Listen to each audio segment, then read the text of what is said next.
All right, welcome back to DJX Chronicles.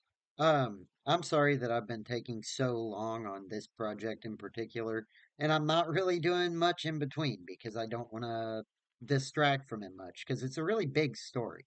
Um, but anyway, I'm going to try to get into part three, and I'm going to do the best that I can. If you are new to this series, the At the Mountains of Madness, it's pretty easily accessible. You could either read it for yourself if you don't want to watch me, or watch my other videos because I have the first two parts already. Second part was rough, I'll tell you that. But it's a hard read. I'm getting into it before I ramble for too long. It is by H.P. Lovecraft and At the Mountains of Madness 3. None of us, I imagine, slept very heavily or continuously that morning, for both the excitement of Lake's discovery and the mounting fury of the wind were against such a thing. So savage was the blast, even where we were, that we could not help wondering how much worse it was at Lake's camp, directly under the vast unknown peaks that bred and delivered it. McTeague was awake at 10 o'clock and tried to get Lake on the wireless, as agreed. But some electrical condition in the disturbed air to the westward seemed to prevent communication. We did, however, get the Arkham, and Douglas told me that he had likewise been vainly trying to reach Lake. He had not known about the wind, for very little was blowing at McMurdo Sound, despite its persistent rage where we were. Throughout the day, we all listened anxiously and tried to get Lake at intervals, but invariably without result. About noon, a positive frenzy of wind stampeded out of the west, causing us to fear for the safety of our camp. But it eventually died down, with only a moderate relapse at 2 p.m. After 3 o'clock, it was very quiet, and we redoubled our efforts to get Lake, reflecting that we had four planes, each provided with an excellent shortwave outfit. We could not imagine any ordinary accident capable of crippling all his wireless equipment at once. Nevertheless, the stony silence continued, and when we thought of the delirious force the wind must have had in his locality, we could not help making the most direful conjectures. By 6 o'clock, our fears had become intense and definite, and after a wireless consultation with Douglas and Thorfinson, I resolved to take steps toward investigation. The fifth airplane, which we had left at the McMurdo Sound supply cache with Sherman and two sailors, was in good shape and ready for instant use. And it seemed that the very emergency for which it had been saved was now upon us. I got Sherman by wireless and ordered him to join me with the plane and the two sailors at the southern base as quickly as possible. The air conditions being apparently highly favorable, we then talked over the personnel of the coming investigation party and decided that we would include all hands, together with the sledge and dogs which I had kept with me. Even so great a load would not be too much for one of the huge planes built to our especial orders for heavy machinery transportation. At intervals, I still tried to reach Lake with the wireless, but all to no purpose.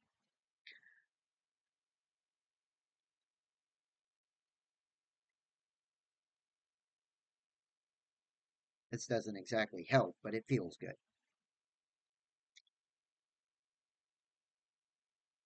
Sherman, with the sailors Gunnarsson and Larson, took off at 7:30 and reported a quiet flight from several points on the wing. They arrived at our base at midnight, and all hands at once discussed the next move. It was risky business sailing over the Antarctic in a single airplane without any line of bases. But no one drew back from what seemed like the plainest necessity. We turned in at 2 o'clock for a brief rest after some preliminary loading of the plane, but we're up again in 4 hours to finish the loading and packing. At 7:15 a.m., January 25th, we started flying northwestward under McTeague's pilotage with 10 men, 7 dogs, a sledge, a fuel and food supply, and other items, including the plane's wireless outfit.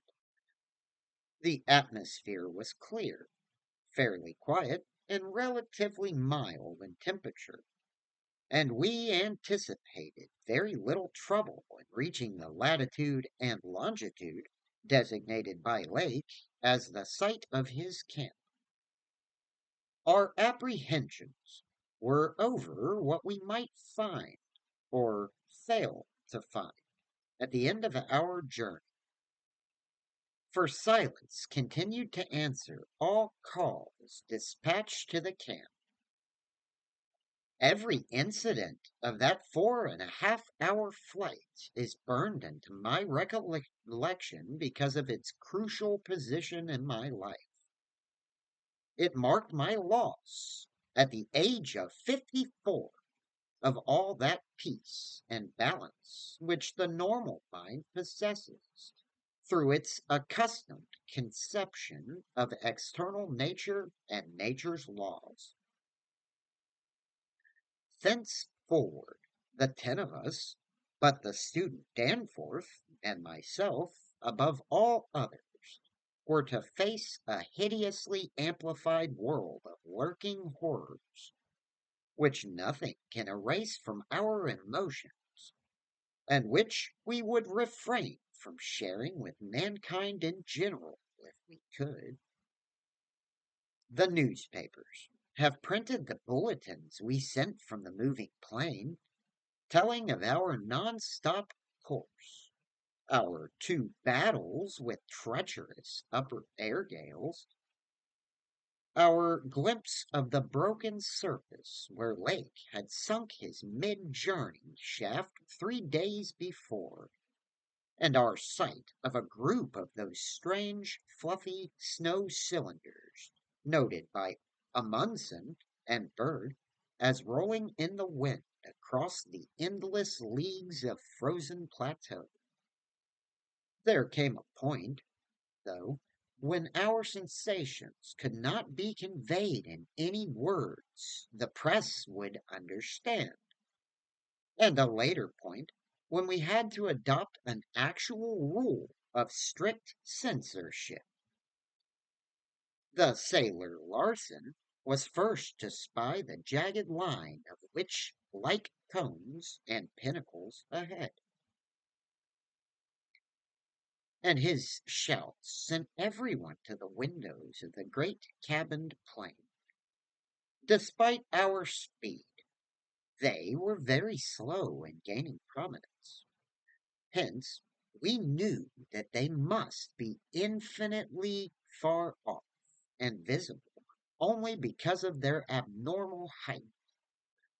Little by little, however, they rose grimly into the western sky, allowing us to diminish various bare, bleak, blackish summits, and to catch the curious sense of fantasy which they inspired as seen in the reddish Antarctic light against the provocative background of iridescent ice dust clouds.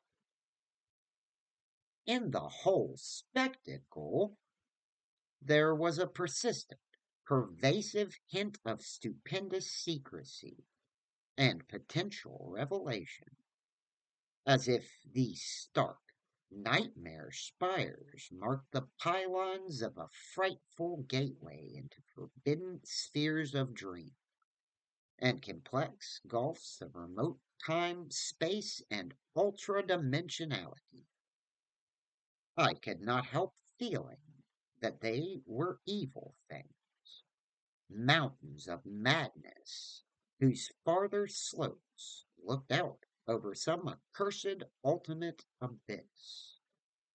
That seething, half luminous cloud background held ineffable suggestion of a vague, ethereal beyondness, far more than spatial,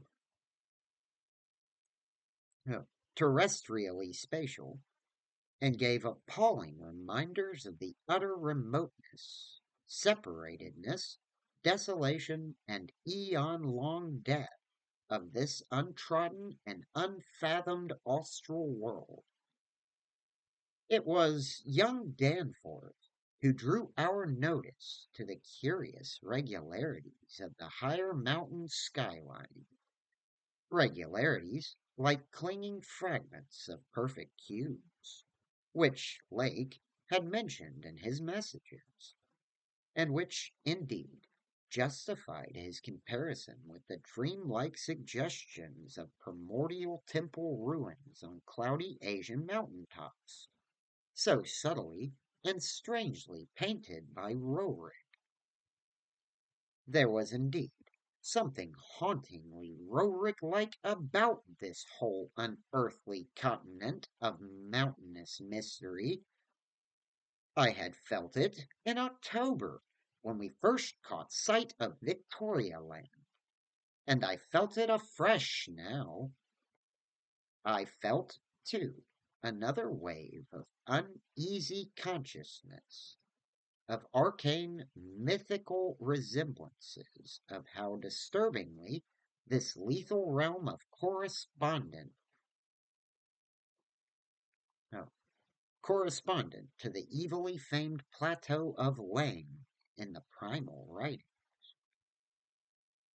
Mythologists have placed Lang in Central Asia, but the racial memory of man, or of his predecessors, is long, and it may well be that certain tales have come down from lands and mountains and temples of horror earlier than Asia, and earlier than any human world we know. A few daring mystics have hinted at a pre-Pleistocene origin for the fragmentary Naqatic manuscripts, and have suggested that the devotees of Sathugua were as alien to mankind as Sathagua itself. Lang, wherever in space or time it might brood, was not a region I would care to be in or near. Nor did I relish the proximity of a world that had ever bred such ambiguous and arcane monstrosities as those Lake had just mentioned. At the moment, I felt sorry that I had ever read the abhorred Necronomicon, or talked so much with that unpleasantly erudite folklorist, Wilmarth, at the university. This mood undoubtedly served to agitate my reaction to the bizarre mirage which burst upon us from the increasingly opalescent zenith as we drew near the mountains and began to make out the cumulative undulations of the foothills. I had seen dozens of polar mirages during the preceding weeks, some of them quite as uncanny and fantastically vivid as the present sample. But this one had a wholly novel and obscure quality of menacing symbolism, and I shuddered as the seething labyrinth of fabulous walls and towers and minarets loomed out of the troubled ice vapors above our heads. The effect was that of a cyclopean city of no architecture known to man or to human imagination, with vast aggregations of night black masonry embodying monstrous pervasions of geometrical laws and attaining the most grotesque extremes of sinister bizarrerie. There were truncated cones, sometimes traced or fluted, surmounted by tall cylindrical shafts, here and there bulbously enlarged and often capped with tiers of finished scalloped discs, and strange, beetling table-like constructions, suggesting piles of multitudinous rectangular slabs, or circular plates of five-pointed stars, with each one overlapping the one beneath. There were composite cones and pyramids, either alone or surmounting cylinders or cubes or flatter truncated cones and pyramids, and occasional needle-like spires and curious clusters of five. All of these febrile structures seemed knit together by tubular bridges crossing from one to the other at various dizzy heights, and that implied scale of the whole was terrifying and oppressive in its sheer giganticism.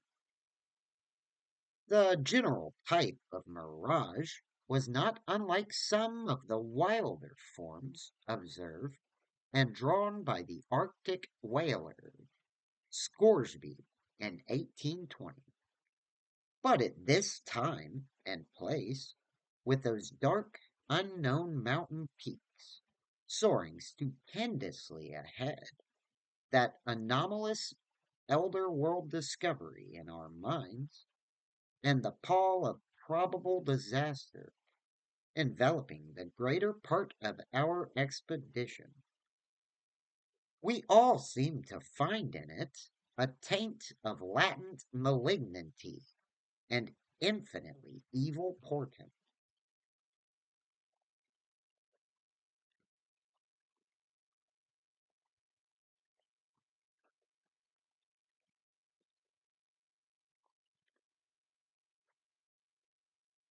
Whew, 1 second.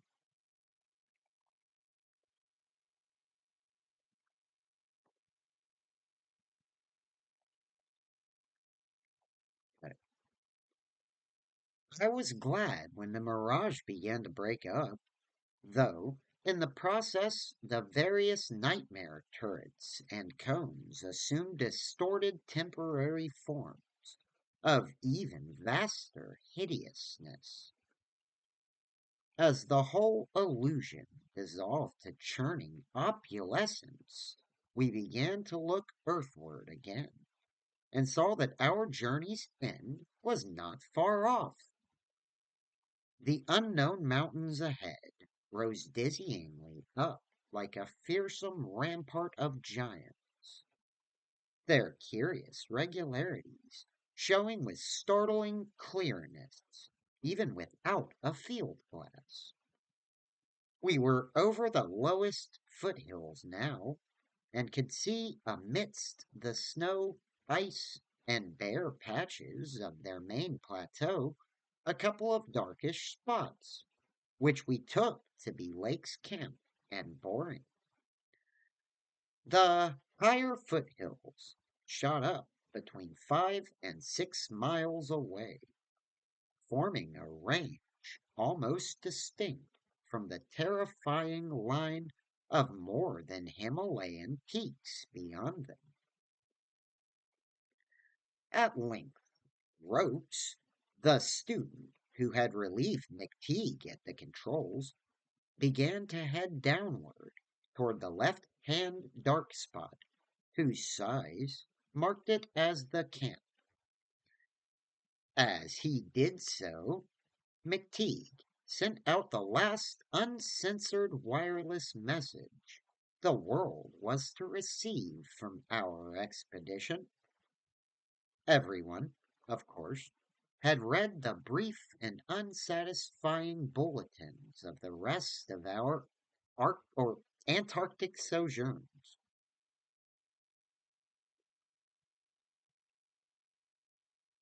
Some hours after our landing, we sent a guarded report of the tragedy we found, and reluctantly announced the wiping out of the whole lake party by the frightful wind of the preceding day, or of the night before that. 11 known dead, young Gedney missing. People pardoned our hazy lack of details through realization of the shock the sad event must have caused us, and believed us when we explained that the mangling action of the wind had rendered all 11 bodies unsuitable for transportation outside. Indeed, I flatter myself that even in the midst of our distress, utter bewilderment, and soul clutching horror, we scarcely went beyond the truth in any spectacle instance. No, specific instance. The tremendous significance lies in what we dared not tell. What I would not tell now, but for the need of warning others off from nameless terrors. It is a fact that the wind had wrought dreadful havoc. Whether all could have lived through it, even without the other things, is gravely open to doubt. The storm, with its fury of madly driven ice particles, must have been beyond anything our expedition had encountered before. One airplane shelter, all, it seems, had been left in a far too flimsy and inadequate state, was nearly pulverized, and the derrick of the distant boring was entirely shaken to pieces. The exposed metal of the grounded planes and drilling machinery was bruised into a high polish, and two of the small tents were flattened despite their snow banking. Wooden surfaces left out in the blast were pitted and denuded of paint, and all signs of tracks in the snow were completely obliterated. It is also true that we found none of the arcane biological objects in a condition to take outside as a whole. We did gather some minerals from a vast tumbled pile, including several of the greenish soapstone fragments, whose odd, five-pointed rounding and faint patterns of grouped dots caused so many doubtful comparisons, and some fossil bones, among which were the most typical of the curiously injured specimens. None of the dogs survived, their hurriedly built snow enclosure near the camp being almost wholly destroyed. The wind may have done that, though the greater breakage on the side next the camp, which was not the windward one, suggests an outward leap or break of the frantic beasts themselves. All three sledges were gone, and we have tried to explain that the wind may have blown them off into the unknown. The drill and ice melting machinery at the boring were too badly damaged to warrant salvage. So we used them to choke up that subtly disturbing gateway to the pass, which Lake had blasted. We likewise left at the camp the two most shaken up of the planes, since our surviving party had only four real pilots: Sherman, Danforth, McTeague, and Rhodes. In all, with Danforth in a poor nervous shape to navigate, we brought back all of the books, scientific equipment, and other incidentals we could find, though much was rather unaccountably blown away. Spare tents and furs were either missing or badly out of condition.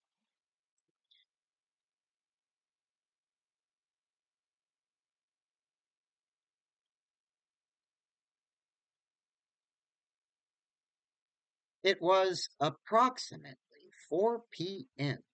after wide plain cruising had forced us to give Gidney up for lost that we sent out our guided message to the Arkham for relaying.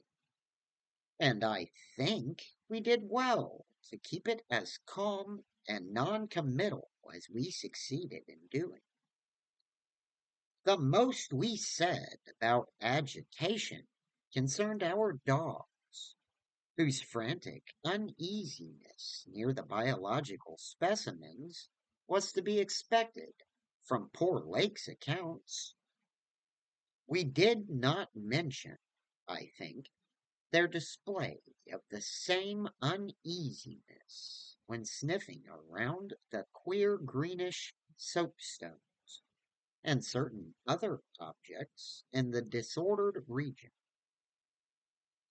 Objects including scientific instruments, airplanes, and machinery, both at the camp and at the boring, whose parts had been loosened, moved, or otherwise tampered with by winds that must have harbored singular curiosity and investigativeness. About the 14 biological specimens we were pardonably indefinite. We said that the only ones we discovered were damaged, but that enough was left of them to prove Lake's description wholly and impressively accurate. It was hard work keeping our personal emotions out of this matter, and we did not mention numbers or say exactly how we had found those which we did find.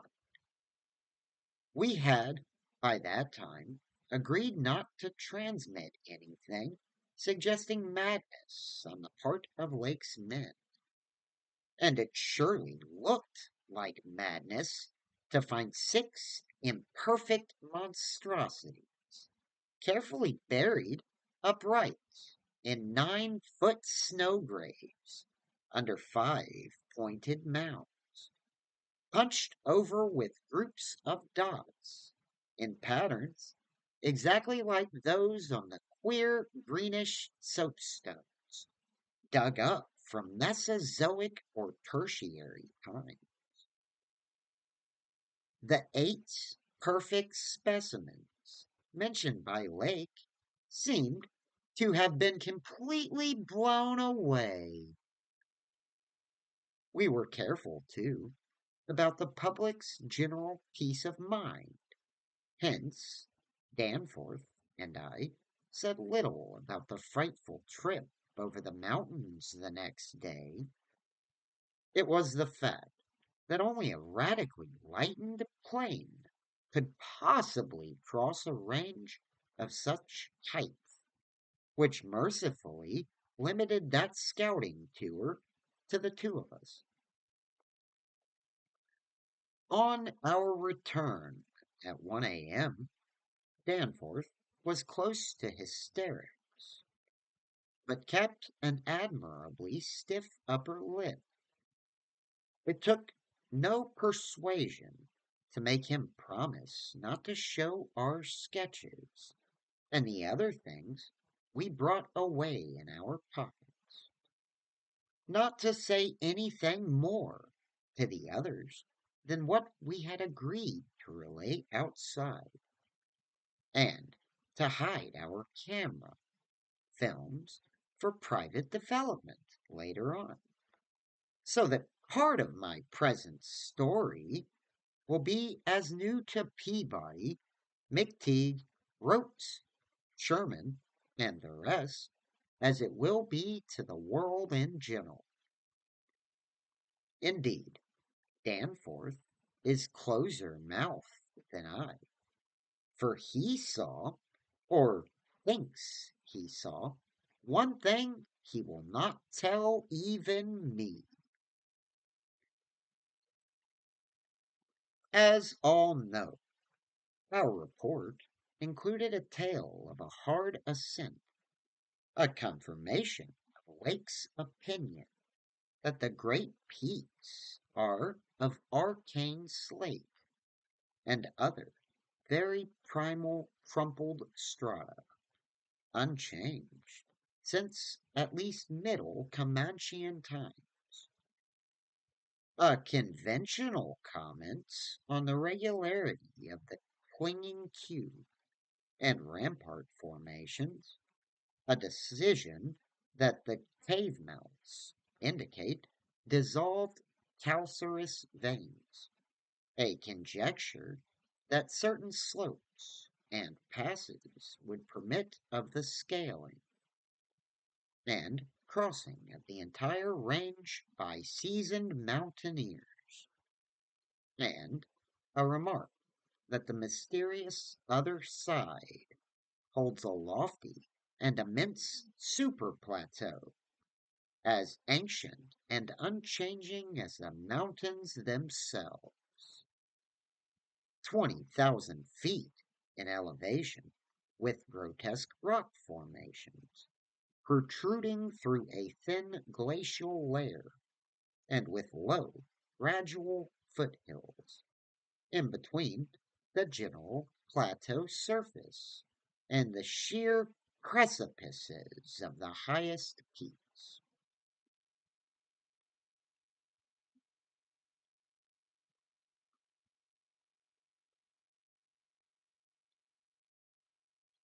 Holy crap, I'm trying so hard today.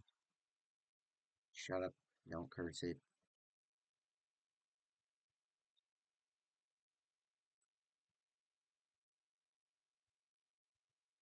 This body of data is in every respect true, so far as it goes, and it completely satisfies the men at the camp. We laid our absence of 16 hours, a long time, than our, oh, a longer time than our announced flying, landing, reconnoitering, and rock collecting program called for to a long mystical spell of adverse wind conditions, and told truly of our landing on the farther foothill. Fortunately, our tale sounded realistic and prosaic enough not to tempt any of the others into emulating our flight. Had any tried to do that, I would have used every ounce of my persuasion to stop them. And I do not know what Danforth would have done. While we were gone, Peabody, Sherman, Ropes, McTeague, and Williamson had worked like beavers over Lake's two best planes, fitting them again for use, despite the altogether unaccountable juggling of their operative mechanism. We decided to load all the planes the next morning and start back for our old base as soon as possible, even though, indirect, that was the safest way to work toward McMurdo Sound for a straight line flight across the most utterly unknown sketches of the eon dead continent would involve many additional hazards. Further exploration was hardly feasible in a view of our tragic decimation and the ruin of our drilling machinery and the doubts and horrors around us, which we did not reveal, made us wish only to escape from this austral world of desolation and brooding madness as swiftly as we could. As the public knows, our return to the world was accomplished without further disasters. All planes reached the old base on the evening of the next day, January 27th, after a swift, non-stop flight. And on the 28th, we made McMurdo Sound in 2 laps. The one pause being very brief and occasioned by a faulty rudder in the furious wind over the ice shelf after we had cleared the great plateau. In 5 days more, the Arkham and Miskatonic, with all hands and equipment on board, were shaking clear of the thickening ice fields and working up Ross Sea with the mocking mountains of Victoria Land looming westward against the troubled Antarctic sky and twisting the wind's wails into a wide ranged musical piping which chilled my soul to the quick. Less than a fortnight later, we left the last hint of polar land behind us, and thanked heaven that we were clear of a haunted, accursed realm where life and death, space and time have made black and blasphemous alliances in the unknown epochs since matter first rife and swam on the planet's scarce cooled crust. Since our return, we have all constantly worked to discourage Antarctic exploration and have kept certain doubts and guesses to ourselves with splendid unity and faithfulness. Even young Danforth, with his nervous breakdown, had not flinched or babbled to his doctors. Indeed, as I have said, there is one thing he thinks he alone saw, which he will not tell even me, though I think it would help his psychological state if he would consent to do so. It might explain and relieve much, though perhaps the thing was no more than the delusive aftermath of an earlier shock. That is, the impression, I gather, after those rare irresponsible moments when he whispers disjointed things to me, things which he repudiates vehemently as soon as he gets a grip on himself again. It will be hard work deterring others from the great white South And some of our efforts may directly harm our cause by drawing inquiring notice. We might have known from the first that human curiosity is undying, and that the results we announce would be enough to spur others ahead on the same age long pursuit of the unknown. Lake's reports of those biological monstrosities had aroused naturalists and paleontologists to the highest pitch, though we were sensible enough not to show the detached parts we had taken from the actual buried specimens, or our photographs of those specimens as they were found. We also refrained from showing the more puzzling of the scarred bones and greenish soapstones, while Danforth and I have closely guarded the pictures we took or drew on the super plateau across the range, and the crumpled things we smoothed, studied in terror, and brought away in our pockets. But now that Starkweather Moore party is organizing, and with a thoroughness far beyond anything our outfit attempted, if not dissuaded, they will get to the innermost nucleus of the Antarctic and melt and bore till they bring up that which may end the world we know. So I must break through all reticences at last, even about the ultimate nameless thing beyond the mountains of madness. All right. Thank you all so very much for watching the video, and I hope you enjoyed it. I tried really hard on that. I read it a little bit slower so that I wouldn't rush myself, and I did really great. I only made like 3 mistakes. I'm leaving it. It's perfect. But I hope you enjoyed it. That was H.P. Lovecraft, of course, and I'll see you in the next one. I hope I can do that one well too.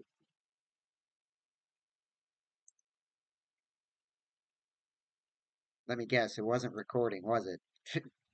Just kidding. It's recording.